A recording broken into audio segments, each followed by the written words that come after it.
Personal story segment tonight. As you may know, I told Chris Wallace that Governor Tim Pawlenty was vanilla and must get more exciting if he wants to gain momentum in the presidential sweepstakes, whereupon Mr. Pawlenty quipped his bill playing the race card a good line. Governor joins us now from Richmond, Virginia. First of all, Governor, you know I was just trying to give you good advice, right? Bill, what is the best-selling flavor of ice cream? Vanilla. And why is that? Because it's boring.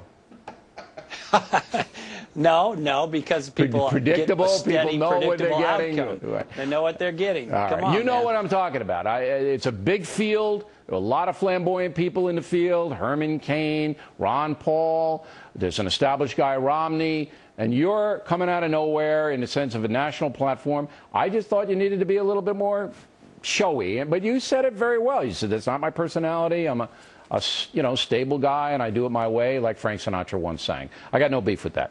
Now, you heard President Obama basically say that he has control of the Afghan situation, that what he's doing is a methodical disengagement that the American people want. Do you support it? Bill, I thought his speech tonight was deeply concerning.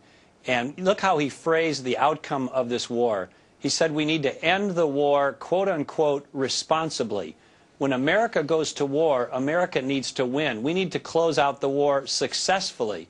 And what that means now is not nation building. What it means is to follow General Petraeus's advice and to get those security forces built up to the point where they can pick up the slack as we draw down. Would you put in Afghanistan. If you were elected president, would you put more military people in there? I supported the surge, and I would have supported it even at a higher level as General McChrystal originally recommended. And I supported President Obama's decision to surge it even at the level that he did. But it shows you a window in his thinking. On the very night that he announced the surge, he also quickly announced the deadline for withdrawal to placate the left wing of his party. And that was a tactical mistake. I think most people agree. Now, I don't know whether... But Bill, he's doing it again. He's doing it again tonight. He's saying but why is we're he going to have doing 30,000... That's my question. Is he doing it? Is he doing it because he sincerely believes, as 56% of the American people do, we got to get the heck out of there? All right, because all the polls show majority of people want out of there. Does he sincerely believe that, or is he doing it to play to his base to get votes for his reelection campaign?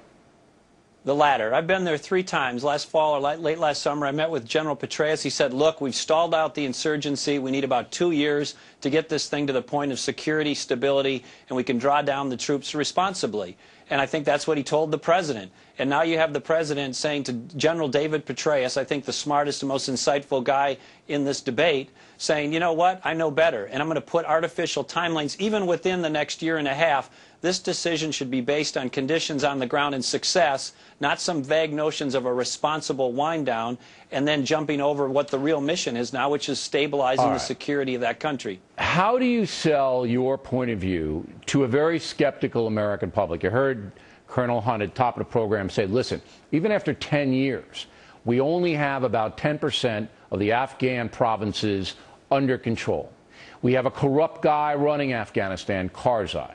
Or by all accounts, this guy is a nasty piece of work, okay? So he can't even rally his own people, Karzai.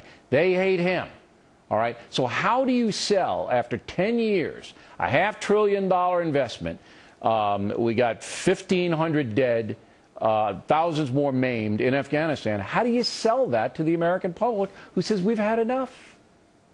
Well, 2 things. Keep in mind where most of the people are in Afghanistan, and you know from your trip there, I know Kabul, right. Kandahar, and a few others. So you can't said count that to the Colonel. provinces. You can't pacify the whole country, no matter how many troops you had in there. And Tamerlane found that out. But that's right. It's going to be a tough sell, Governor. You could have swung those surge troops from the south, where great progress was made, now to the east, to the hinge to Pakistan, and it would have been a good next move. But here's how you sell it. We've been there 10 years. Everybody knows we were there for justified reasons, but now we had so much money, so much treasure, so much sacrifice, so much blood, so much loss of life to leave now when we're so close to a successful completion of what I described earlier.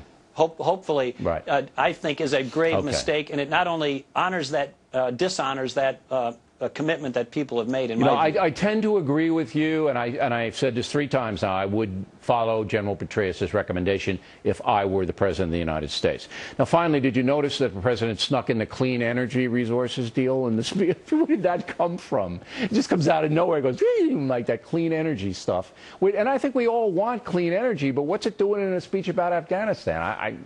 He's obsessed with it. It goes back to the political point, Bill. And then he throws in this idea that Libya and an international approach is the centralized way forward for us. If he would have acted promptly and decisively in Libya, he's the one who's now created the vital interest in Libya, which is if you leave Muammar Gaddafi sit there and become a renewed terrorist, guess who his #1 target's going to be as he thumbs his nose at the United States of America? You can't let Gaddafi stay now, and it's President Obama who's created the new and different vital interest in Libya, which is you can't let Gaddafi stay there now. All right. All right, Governor, always a pleasure. When you come to New York, give me some advance notice. I'll take you to Carvel. Okay, I used to work there. They love me. We'll get you the vanilla, but we'll put some hot fudge on it. Put some hot fudge on Sunday. I'm not running for clown-in-chief or entertainer-in-chief. If you want that, you go to Vegas or Broadway. But I'm if you want the buying country there. Come fix, on, you got to have me. a little leisure time. All right. I'm taking you up on it. Okay, nice to see you.